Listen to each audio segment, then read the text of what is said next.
So I think there's also the curse of excessive capital, right? Which is almost never discussed, right? Yep.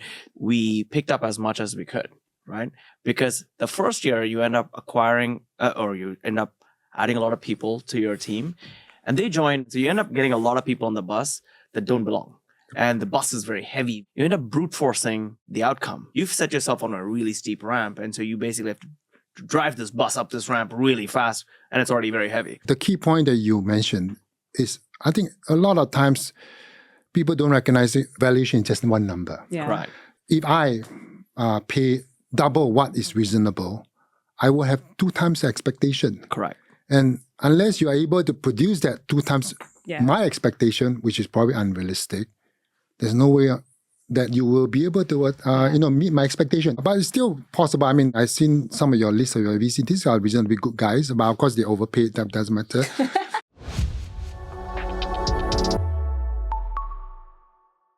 Hi, everyone, and welcome to 60/40. I'm Marie, and I'm joined in studio today with my co-host, Prashanth. Hey, Prashanth. Hey. Today, we are diving into the state of Southeast Asia's startup and venture capital ecosystem. And we'll be talking about everyone from VCs to what's happening with the LPs, and then down to the founder and the startups building on the ground.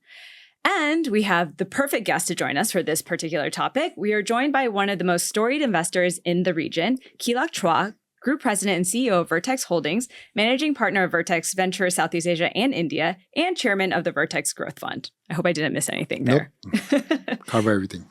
Kee Lock has been leading Vertex since 2008. He has sat on multiple public company boards, co-founded Media Ring back in the early internet days, and he even serves as Singapore's non-resident ambassador to Cuba and Panama, which sounds like a cool job. Yeah, that's a fun job. There's a fun part of it, yeah. All right, welcome, Kee Lock, and thank you so much for coming into the studio today. Thank you. All right, so I do think what we want to discuss is really breaking down what's happening in Southeast Asia tech and startup ecosystem. It obviously hasn't been an easy few years, and the way that I'd like to structure this conversation is kind of moving through level by level. I think you are in a very unique position in that you kind of see what's happening at all levels, right? Vertex is a VC, and so you operate at the GP level, but you're based off your conversations, you have a lot of insights into what LPs are thinking, and then similarly on the founder and startup level as well. So let's maybe start at the VC level and specifically on the funding side. I mean, how would you describe the current state of the startup ecosystem in this region? I guess Southeast Asia, what we're going through today is a recalibration. I think generally the market came from the high of 2020 and 2021, whereby investment pace was something like $22 billion US a year, which we all know used to be $7-8 billion US a year. And very quickly, between 2 years, 3 times more.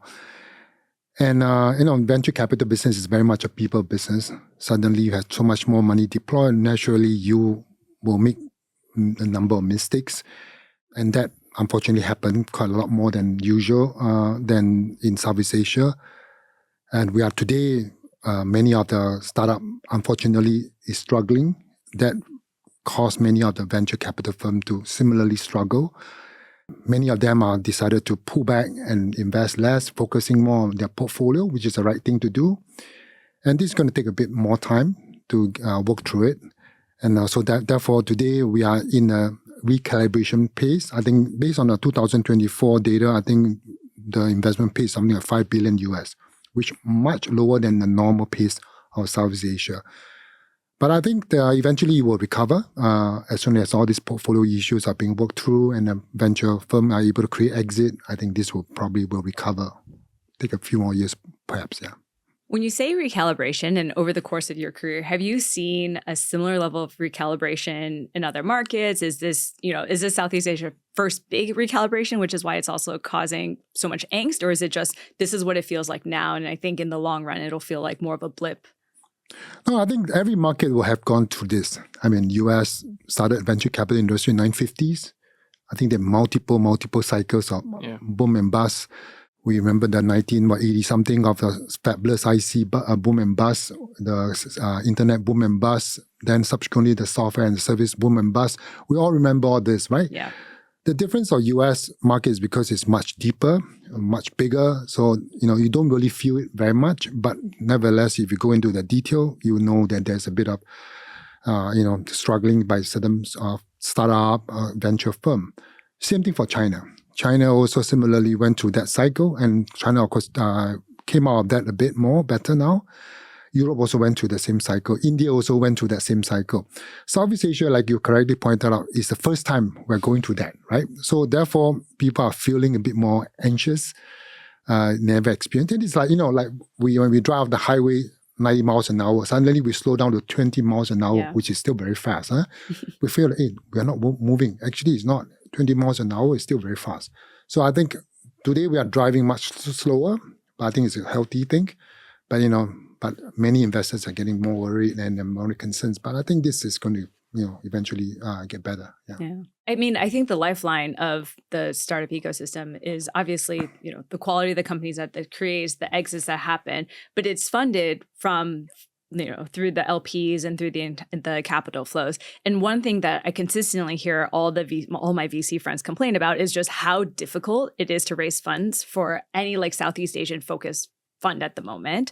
What are you hearing in terms of the capital fundraising aspect and what that means for VCs in the region? Yeah, GP raising money is the same problem because the fact that your portfolio is struggling, naturally, you had to mark the market, then your fund performance can be lower. And in this current environment, many of the LPs, especially those institutional LP like pension fund, endowments, are very laser focused on distribution. And many of this Southeast Asia venture fund has not been really focused on that part of the business. So as a result of this, when you go out to raise money from the international institutional investor, they will say, "Show me the money," because you are not unable to show the distribution. Many of the investors will naturally say, "Wait until you show me the distribution, then please come back after that." So many of the venture fund, unfortunately, because of that, they had to stretch out their investment period and then maybe slow down their fundraising cycle. I think this is going to take a bit more longer time, especially exit market in Southeast Asia is a bit more harder. You need to work on it a bit much more effort. I mean, you talk about project, I mean, building this company for a while, it takes a long time. Eventually now he's so happy that he's profitable. So he makes sure every one of us know that. I mean, it's going to take a while to build a company, and you will eventually get an exit, but it takes a bit more time. Yeah.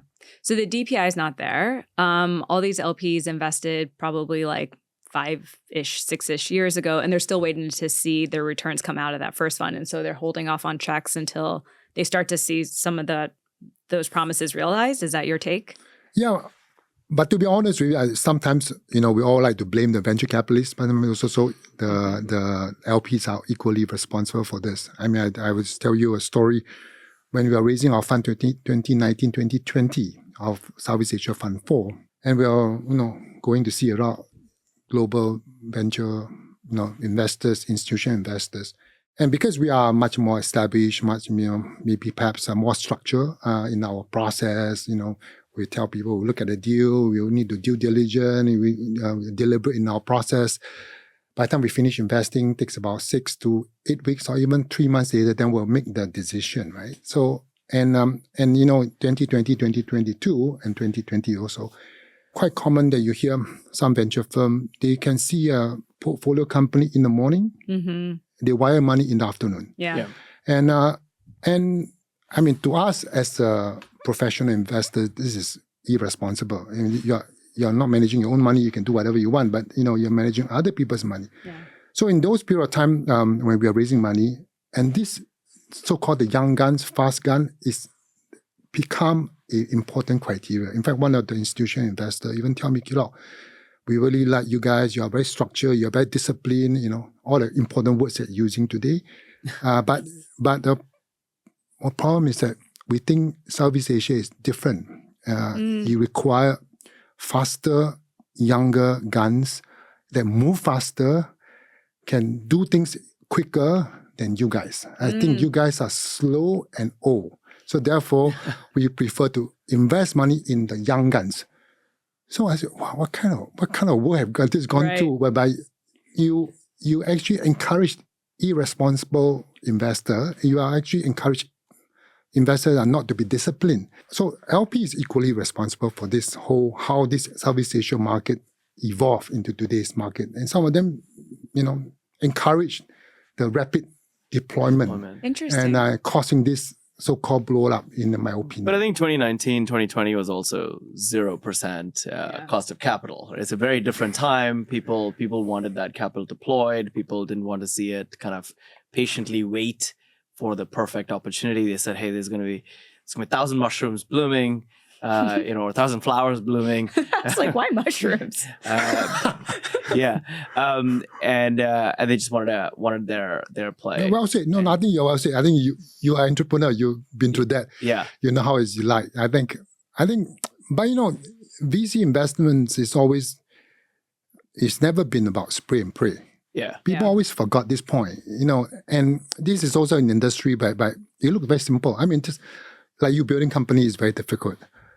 But from outside, it's so easy. You just bring a bunch of guys together. Voila. Even for Tech in Asia, from outside, what's so difficult about writing article, Today, AI can even write for us. Take over. Why do I need a Maria at all, right?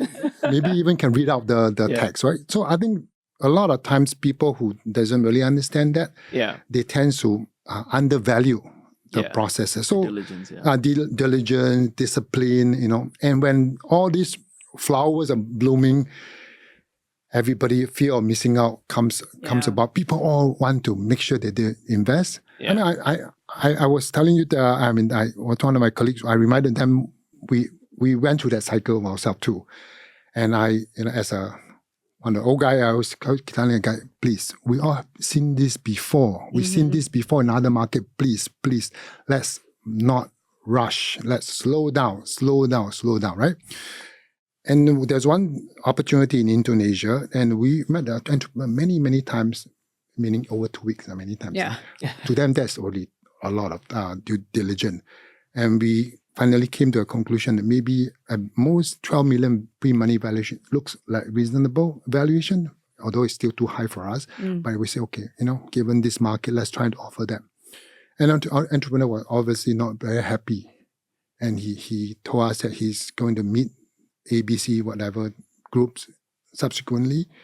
And by afternoon, he will give us an answer. We should be fine. Then by 5 p.m., he called us and informed us that he got a term sheet for 22 million valuation for exactly the same thing. So we said, okay. Right. What do we know? I didn't really want that deal to begin with. Oh, well, we thought that this is a good idea, but we're not so sure this idea is that compelling. Not on those terms. Not on those terms. So therefore, we walk away, and then good thing they walk away from that deal. Yeah. What was it, eFishery? No. I guess every VC has to make a decision on risk and future reward, and at what price do you want to carry this on your books? Again, it all comes back to that very subjective, because I think VCs, it's not a science. Would you say it's more of an art? You've seen a lot, and you meet the founder. Sometimes the same founder could be pitching something different, or a different founder could be pitching the same thing. No. Different I think outcomes. VC ultimately boils down to a few things, right? First, assessing the market, easy, right? Yeah. Assessing a product, easy, right? Beyond a certain point, right? Yeah. The hardest part is assessing the people. The human on the other side. Yeah. And most of us make this mistake. In fact, I keep reminding our team recently, because our Southeast Asia team, every 6 months, we pull everybody into one room and spend 1 to 2 days, now 3 days, review all the portfolio and keep looking back, not trying to blame each other, just trying to look back and say, how come we miss this? And consistently, what we all discover is the market pretty much there. Sometimes, occasionally, we miss a few things. Product maybe is a lot harder than we thought to build. Yeah. Consistently, it's the people. When we are looking at the people, a particular founder, we say, out of five, right? 12 months later, we look at the same founder, or we say it's 2.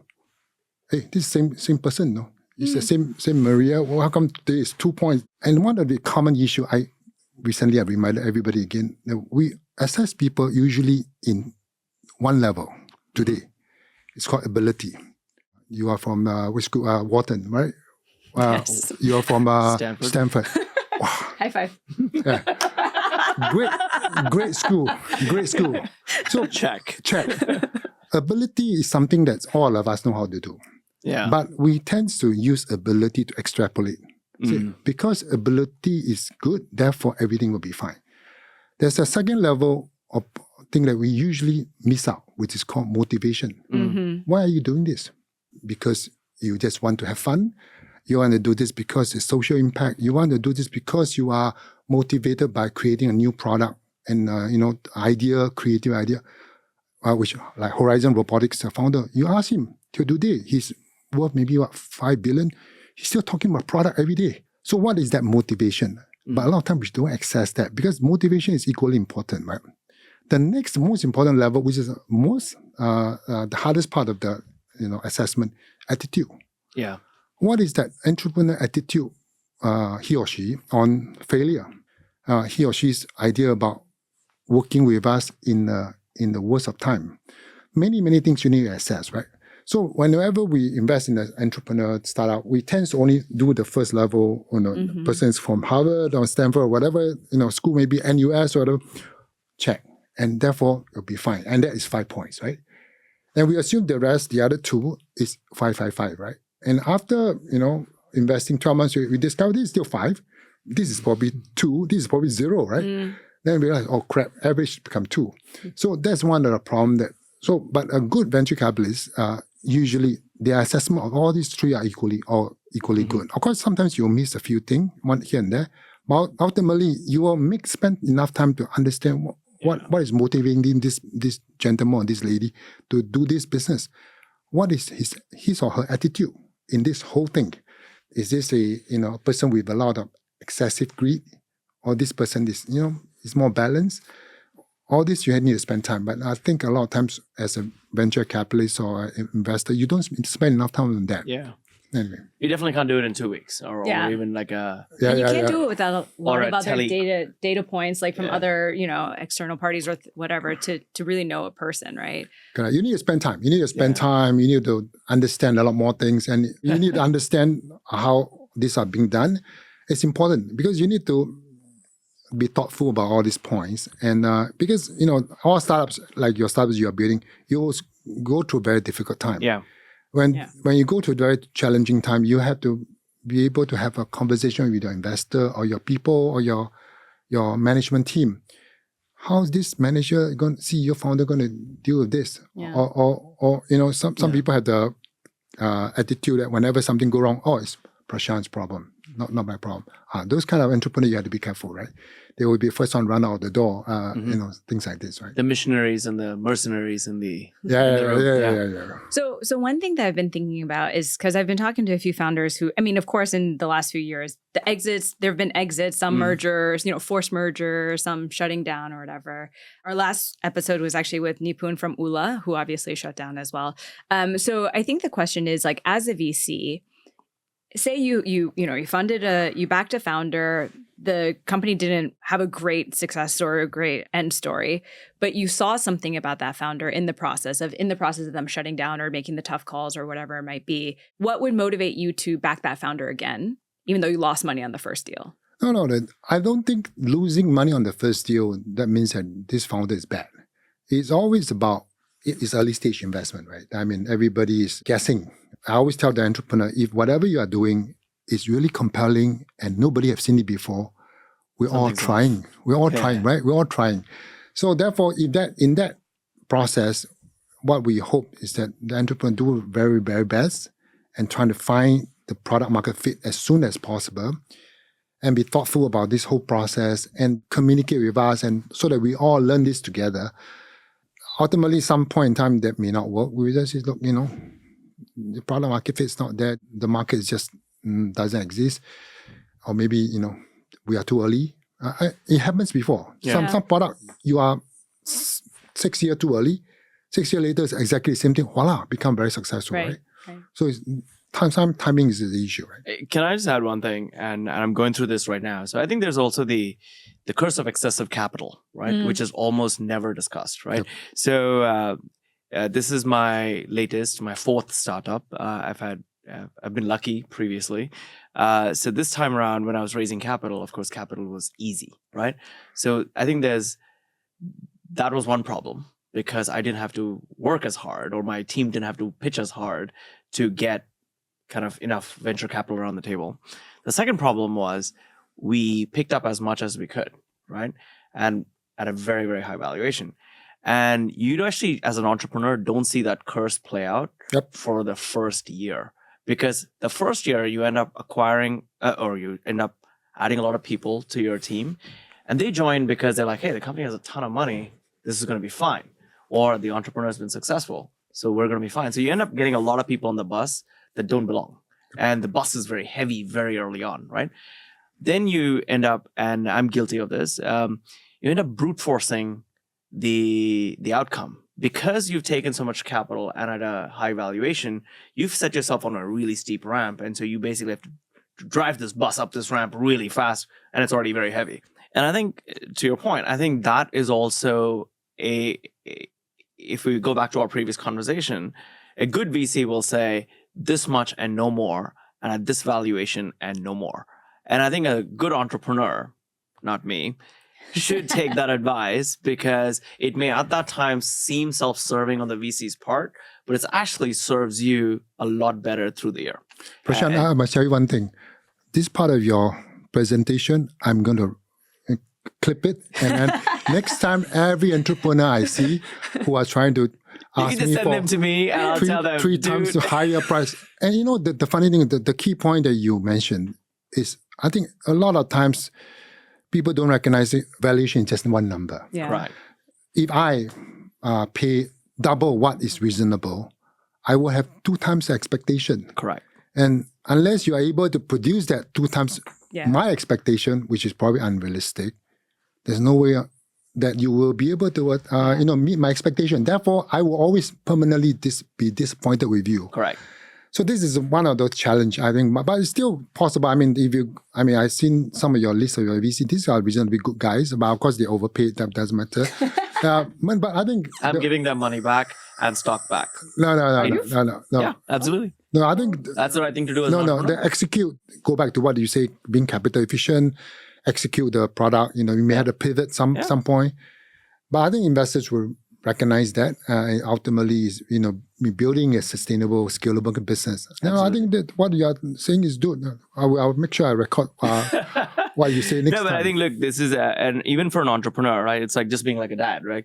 We learn it as we go, right? We've not fathered child before. We have not built this company at this stage with this much capital before. Right. So we're also going through that. So it's a learning lesson for every party. No, which is I think every time. How you handle it in that moment with your VC counterpart defines who you are and determines how successful. No, which is why second-time entrepreneur generally is a better entrepreneur. Yeah. Because we find a lot of entrepreneurs just came out of school, he or she doesn't really know how to manage people, manage investor, manage everything else. So the second time they learn certain things and they actually become much more effective as a leader and also as an entrepreneur. So second or third time entrepreneur, generally speaking, is much more effective. Generally, regardless of how the first few businesses perform. Like so that experience accrues either way. Correct. But you must understand what happened. Yes, and then, of course. If it's not because of fraud, because not anything else, because of market change, everything else. There's no reason why people should say because the fact that the market changed and the people have recognized it and then pivot and then why should be at fault, right? So can I take us back to some of the VC level questions? Because the other trend that we saw maybe 2 years ago was all these funds were out there announcing mega funds, $500 million, $700 million. More US though, more US. In Southeast Asia. There were like 3 or 4 here $6 too. $6 billion funds. No, that's the US. I think that's here, US. Here, less of course, bigger, but not billions, I think. No, not billions. I think hundreds of millions. But much bigger for, the size that this region has ever seen. Exactly. And then on the deployment side as well. And so the other thing I've noticed is that a lot of those funds, their capital deployment has slowed down aligned with everything else. And they don't seem to be deploying. I'm just like, what, the typical life cycle of a fund is 10 years. And so you need to be deploying the first 3 to 5 years and blah, blah, blah. So we're not really seeing that level of deployment to match the size of the mega funds. What is your take on that? No, it depends. I think some of them actually have finished deploying most of the funds. Okay. The issues are the portfolio are struggling. In the 2021-2022 period, many of the VC funds were investing something like 1 to 2 companies per week. Yeah. We have Southeast Asia team is probably 5 times bigger than most other people. We're investing 1 deal per month. It's not because we are lazy. We're looking at 150, 200 deals per month, but we still have to be deliberate. A lot of times, we unfortunately will have entrepreneur come and see us and say, valuations 100 million. Then that's easy decision, right? Thank you very much. We move on to the next one, right? So I think a lot of this fund, unfortunately, have over deployed, and one of the problems is, let's say you have invested 50 companies, and assuming only 25 of them are good, 25 of them are struggling, you still have to decide which are the 25 you need to sort of cut off. And that process is equally painful. So that is going to take a lot more work for most of them. That's why I think you are seeing less of money being deployed, because they are busy digesting their own portfolio, which I think takes a bit more time. Now, having said that, as a VC, I don't want all of them to die too, because we need the whole ecosystem, right? If it's only Vertex left, it's not a good thing too. Yeah. So we need all of them to come back. I think US market, same thing. Went to a cycle. Eventually, some guys will leave from a firm, start their own venture firm. Some guys will join together. Hopefully, 3 to 4 years' time, you have a much stronger team, stronger competitions, everything else. I think that's healthy for the ecosystem. Okay, so that was my next question, which is how does Southeast Asia's VC ecosystem kind of work itself out of this current position that it's in? I think like any other market, US, China, or Europe, it's going to take, or India, you can take a bit of time. You need to have a bit of shakeout. Unfortunately, some partners will leave the firm, and then he or she will go and join other partners of that firm of like-minded. They will start their own firm, call themselves 60-40 Capital Fund, or whatever they may be what they call. Copyrighted. Copywriting, or Maria Lee and Prashant's venture firm, whatever. This will come out of that. Yeah. And then you have some, and one thing's like entrepreneur, the second time VCs will be better too. Right. Therefore you have better venture player. And then hopefully people will remember the lessons learned, will be more collaborative among each other. There's no need. I always tell the VC, there's no need. I mean, if Prashant see the value is 12 million, why is it either one of us had to be wrong, right? Cannot be always he's wrong, I'm always right, right? Why do you think that you should pay 12 million? I was thinking 20 million. There's nothing wrong to make a phone call to him, right? There's some of those things that I don't think exist in Southeast Asia today. We are not trying to, working in concert and anything else. We're just more like trying to courtesy call, right? Well, do you think that there are still VCs and founders out there holding on to their past rounds valuation and refusing to take the mark down? Yeah. I think there's quite a number of them. Still out there? Yeah, and do you think that they have any hope of holding out until this current? I don't think. I don't think it's. Yeah, I mean they can hold out for a bit longer, but I think ultimately it's been like 2-ish, 3-ish years already. The issue is that so long as they don't need to raise the next round, and then if they somehow can become more capital efficient, they can extend that runway a little bit. They can extend the runway. Sure. The issue is then last round is 500 million valuation, and then let's say based on the current metrics, should be worth 200 million. You got a long way to grow into that valuation. So it's going to be a long way. I think at some point then they had to recognize it. But I think I'm seeing a lot of like flat rounds with warrants. Correct. So basically what ends up happening is you keep your headline number the same, but then you basically just tuck in a lot of warrants. Tuck in a lot bunch of warrants. I think this is a fair way to dealing with the investor too. You give them a bunch of warrants and then of course short tenure and make sure that they exercise it at some point in time. Correct. Why not? No? And then they average down their time value of money, right? Correct. So they average down their price and then they continue to build the company. Yeah. Correct. What's wrong with that? Yeah. On the LP stuff, because I jokingly mentioned eFisheries earlier, but I do hear that eFisheries has basically tainted the entire region, and especially when it comes to LP fundraising. Do you think that this is fair? This is warranted? This is overblown? Why is it this one story that's kind of made its way out of Southeast Asia and across all global LPs' minds? No, I think to be fair, I don't think this kind of scandal is unique to Southeast Asia. Definitely. We are familiar, starting with US is FTX. Theranos. There's so many. And then China, there are a couple of them. I just suddenly don't remember, so on and so forth. India, we know what Baiju and so on and so forth, right? Yeah.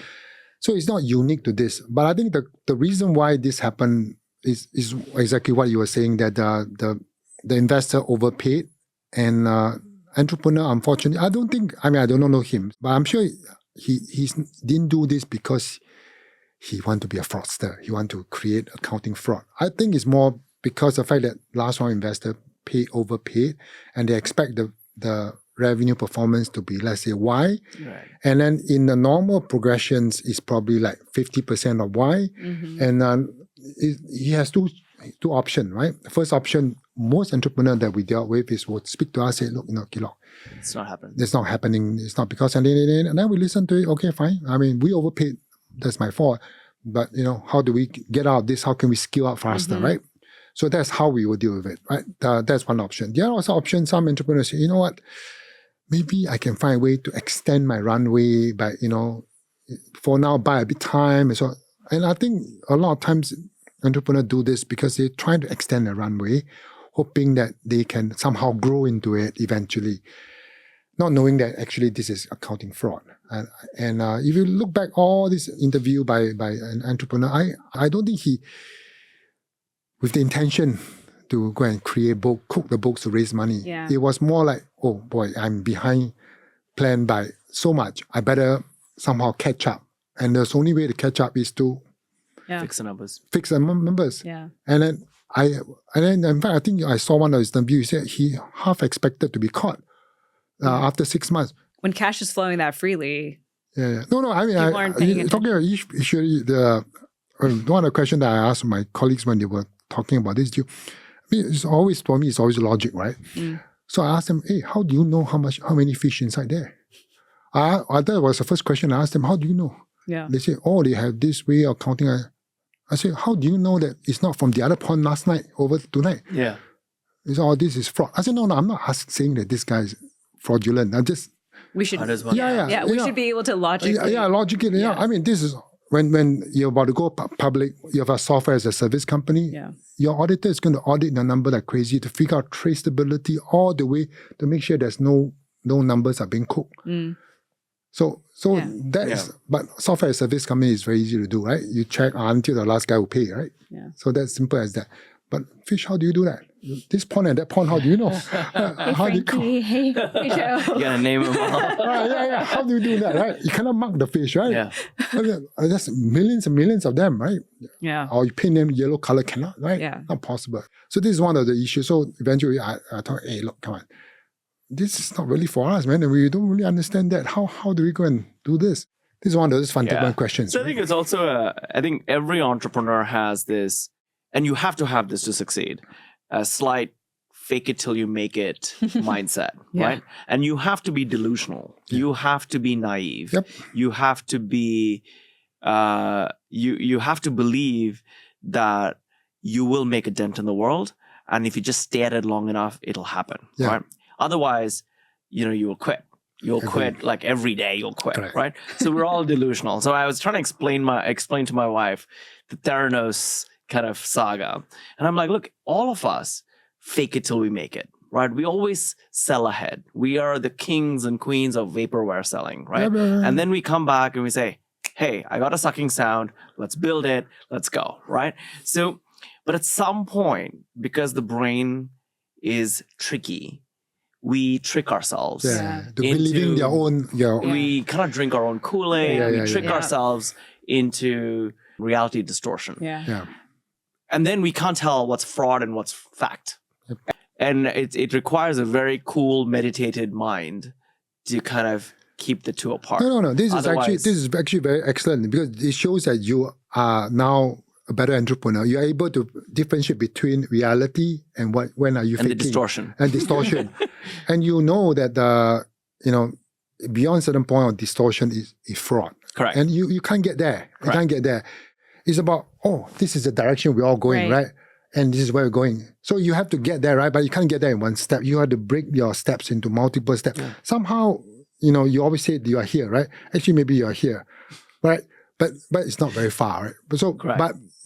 But ultimate direction is still there. Yeah. We will get there eventually. Correct. But you know that you're not trying to be, creating accounting fraud or anything else. Just that you're trying to make sure everybody stay on course. Everybody don't get lose the momentum, things like this, right? Well, it's also during like a high stakes fundraising process.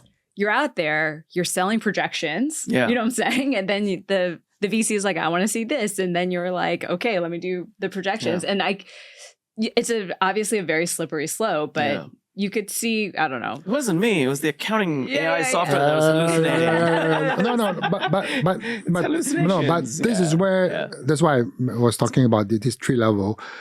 I mean, sometimes we know the numbers is we know that there's no point because we also want to say, hey, Maria, I think your number is 30% higher than what we think is realistic. Right. We know that you need to set some high bar for yourself. Yeah. Mentally, we must prepare that actually number should be 30% lower. Even however that's the hard process, right? however hard you work, it's going to be like discount. It's going to be a discount that, and it's not so much of we don't think you can achieve it, but realistically, no way you're going to get there. I mean, short term, right? But eventually you will get there, right? So it takes a bit more time, and more effort, and things like this. But all this conversation, all this understanding takes a bit more time. So that's why due diligence process takes a bit longer. Yeah. So sometimes entrepreneur will complain and say, yeah, you guys takes a long time. But we are ultimately trying to get to the second and third layer of questions. We're not trying to understand the first one. We already passed that long ago. We're trying to understand, what are you really about? Mm-hmm. Are you really What drives you? What drives you? Are you really serious? Or what do you think about failure? One day the product doesn't work. Are you going to say it's because Maria's fault, or are you going to say no? Let's try to change direction. This is the way we go. I mean, Praju well. He pivoted so many times. Yeah, I also lost count after a while. But he is doing it because he knows that certain directions are not right. So he's making adjustment. But general direction is still correct. Right. But he knows that to get there, I can't really go this way because I'm going to hit the wall. He had to go around it, right? And as an investor, you're trying to understand what he's trying to do. It takes a bit more longer time. And so long as he's all in on this, you continue adjourning him. Yeah. Yeah. And look, it's a chaotic process, right? Yeah. And if every time you have to call back to your board, that's also, I mean, they're not running the company. You're running the company. Ultimately, you're responsible. They just want to make sure that you're doing it with the right ethics and with the right fundamental, foundational outcomes in mind. But yeah, very, very interesting. Should we switch gears? Yes, let's switch gears. Sorry. Can I ask one more question? I want to hear, I mean, Kee Lock, I think you have a lot of insights to the LP mindset. I would love to hear something that LPs are thinking about that you think the average VC here does not know about. Give them like some insight into like what they're thinking about, what they're prioritizing, how they're viewing this region, whatever it may be. I think the biggest concern of this region for them is exit. I think they are not seeing enough evidence of exits. So I think many LPs are wondering, is this market really going to... eventually it's about cash on cash return, right? All this TVPI markup is artificial, right? So ultimately they all recognize that. And I think Southeast Asia, India is sort of in a way solved it because of government regulation. I think India now having a lot of their own exit, Keish and all these companies going IPO. Southeast Asia, we don't really have that market yet. Although Singapore MAS is trying to solve that by putting a lot of money into helping to encourage fund managers, so on and so. But this is going to take a bit more time to develop. Indonesia is exit market not really developing. Malaysia is not there. So is Thailand. Vietnam, of course, is never there. So a lot of Southeast Asia company, some of our company, Neem, all these guys, eventually had to go US. Or go Hong Kong. Yeah.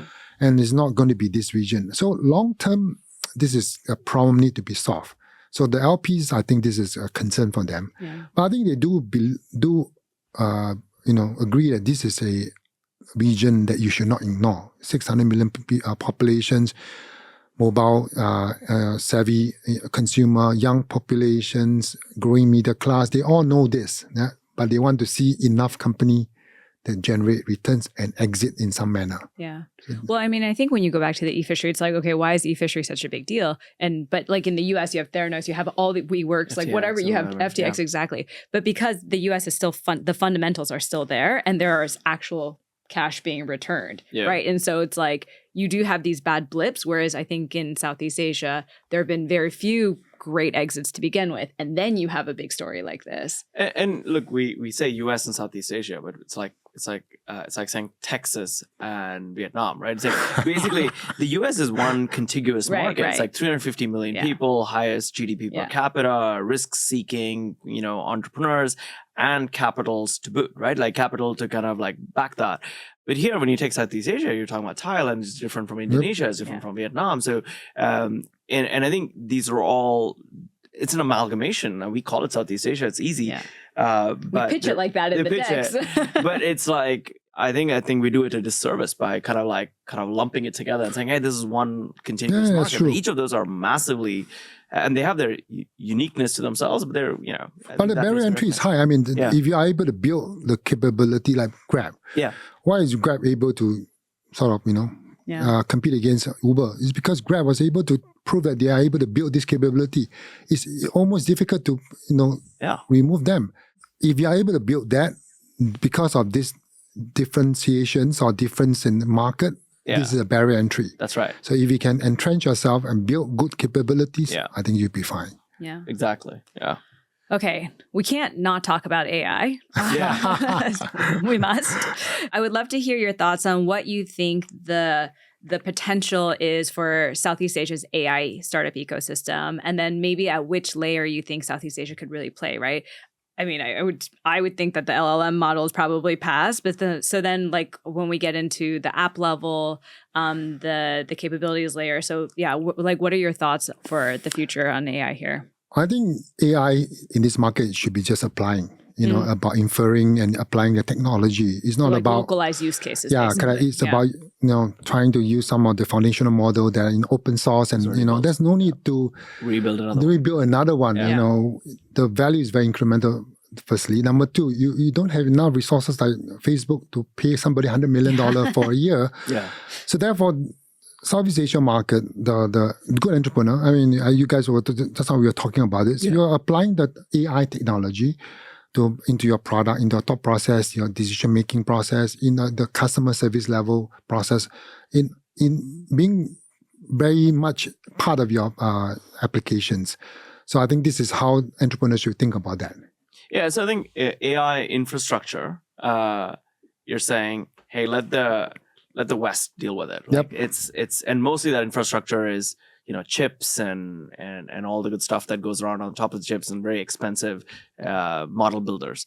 And in this part of the world, leading from our previous conversation, if you really want to see bang for buck, it should be on the application layer. Yep. So let the app, build on top of the infrastructure, kind of build your market specific, data sets, localize these products, and just deliver much better outcomes to consumers in this market at a much better price point, right? Yeah. Because I think compared to the US, Americans are quite comfortable paying, $100, $200, $300 as subscriptions per month.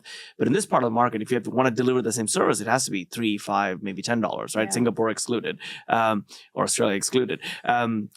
And so I think that's, again, you can deliver that with AI. You can scale that much more. You don't have to segment your population, say, well, out of the 250 million, I can only serve 20 because I have a huge kind of human capital cost, which doesn't scale. Yeah. So I think that's also where I think AI can make fundamental difference. But do you think entrepreneurs in this region should then say, hey, look, okay, if I'm building an application layer on top of the foundational stuff that's been built elsewhere, how much I raise, what type of team I build, how I look at, so basically distribution. So basically how I get my product in the hands of the consumer is actually far more important here than perhaps in the West. Would you agree? Yeah, I agree on that. And also, of course, important thing is data, right? There's also, you might get access to correct data. The model itself is useful, but you need to fine tune and get to the right level of efficiency. So getting access to the data in the right market and the right application is important. So I agree, this is important. In fact, I at this one point, I think I saw one interview of you talking about AI, which is an important point, is that a lot of times we confuse LLM and artificial intelligence. I think we talked about that last time. I think that's an important point. So a lot of people Thank you for listening to us, Kee Lock. One of our rare, but I had to get prepared for it, right? So anyway, no. I thought was that your summary was good because you summarized that point, very important. And a large language model is not necessarily AI. Correct. So people are confused, and then they assume the fact that you ask a machine questions means that the machine had intelligence. Yeah. But that it understands what it's saying. It's I just don't think they saying- understand that Yeah. anything. They just happen to be able to arrive at the right conclusion, pulling in data. Correct. In fact, I'm on the Capital Advisory Board. Last year, they wanted to talk about AI, and then so I want to sort of remind everybody, please don't get carried away. And so I actually last year I had the chance to give an opening speech. So the night before, I decided to use some of the AI tool to look for me, right? So I asked the AI the same question, who is the guy who have raised a lot of money, in Southeast Asia, and it's incredible. All of them hallucinate like crazy. Yeah. Eventually, the names that came out, and he even created names, and eventually got the right organization, Vertex. But they created a name, the person doesn't exist. And we will have to, I published all this thing, and that picture, the guy looked very far from me. I said, look, this is not me, right? anyway, so that was that, yeah.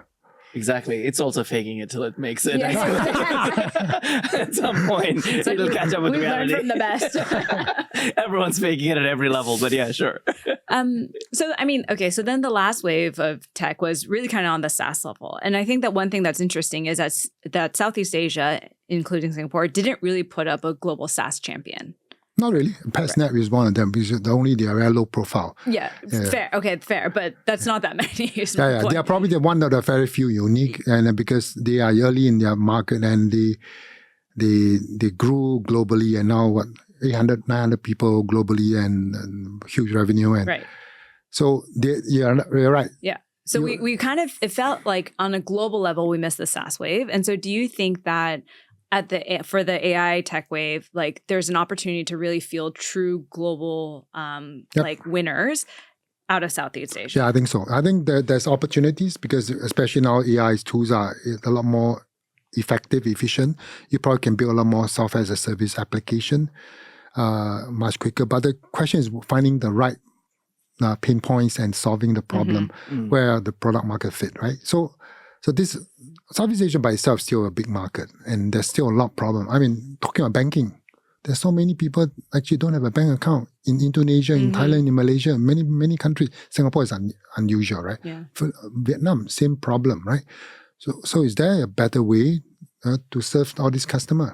Software as a service, is there a better way? I don't know. So those are the questions, right? And then, also when you're building AI first companies, you can hire less people, which means you need to raise less funds. And so do you think that the AI will fundamentally change the VC game here in Southeast Asia as well? Because, assuming every deal size gets a little smaller, you have maybe a little bit more runway. You don't need to go back to market every 2 years or whatever. And what do you think that means for Vertex? Every company with .ai valuation is 100 million. So first Not here, though. Not yet. I'm sure it's a matter of time. No, I think in a way, all these various AIs, agentic AIs, or all these various tools are making more efficient. I'm sure you guys are using some of the tools for your coding, right? Yep.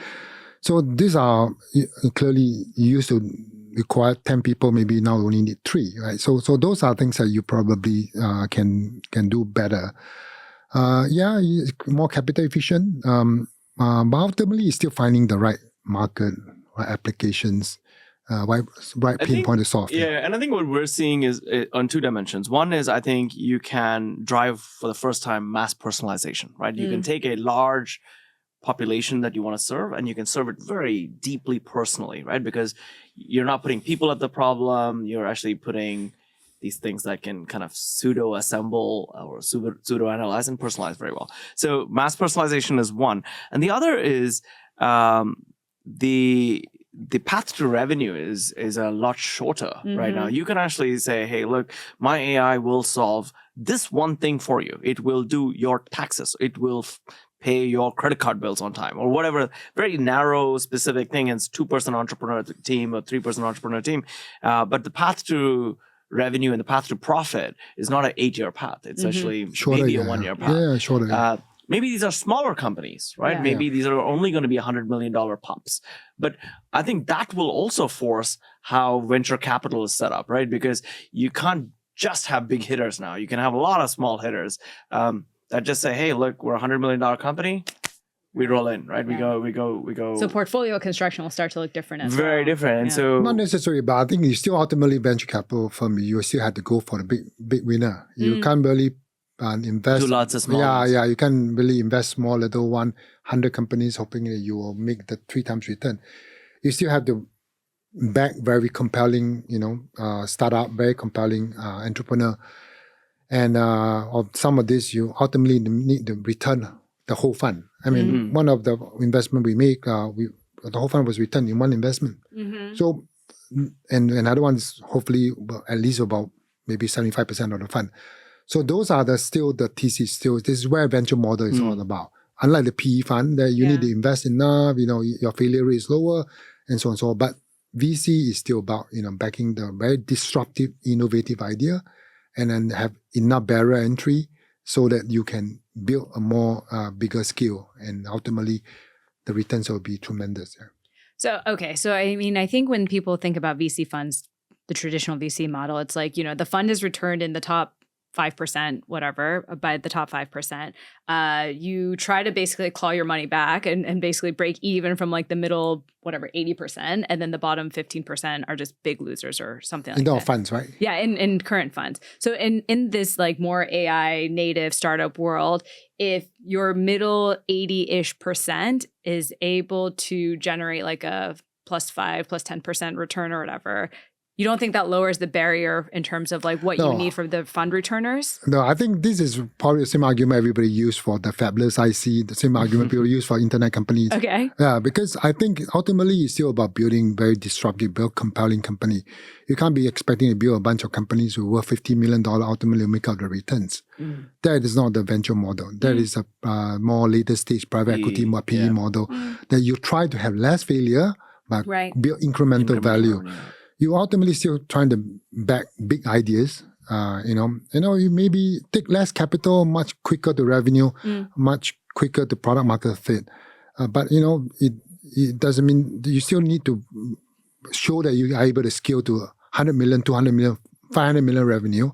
But if your maximum market size is 20 million, then this is just a That's probably not a venture play. This is not a venture play. This is a small like business. A seed, and nothing wrong with that business.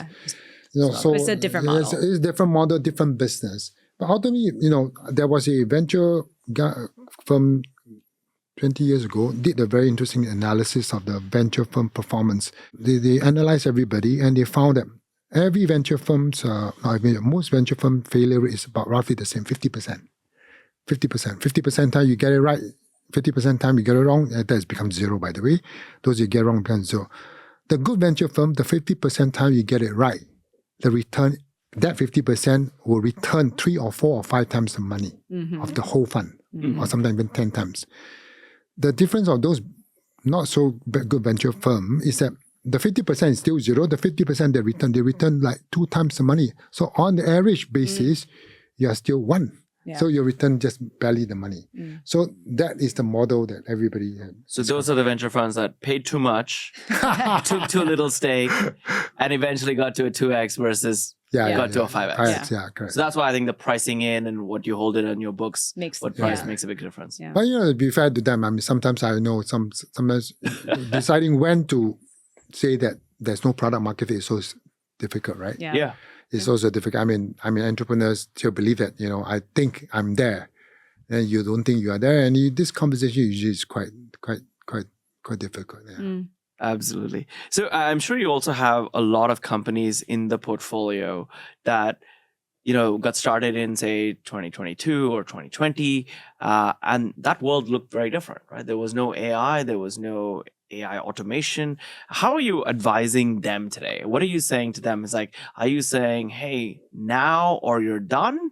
Or are you saying you have time, you have a business that's working? Like, what is the path to pivot? All of them 3 or 4 years ago, we already started telling them, you need to embrace this technology. You need to somehow build this into your application stack, whether it be the customer service stack, whether your business decision stack, or whether your product, whatever, maybe not necessarily all of them. So many of them have done that. And I think most of our companies have done that in the certain level. Some of them more advanced, some of them maybe behind plan, but then realize that everybody have built that into it.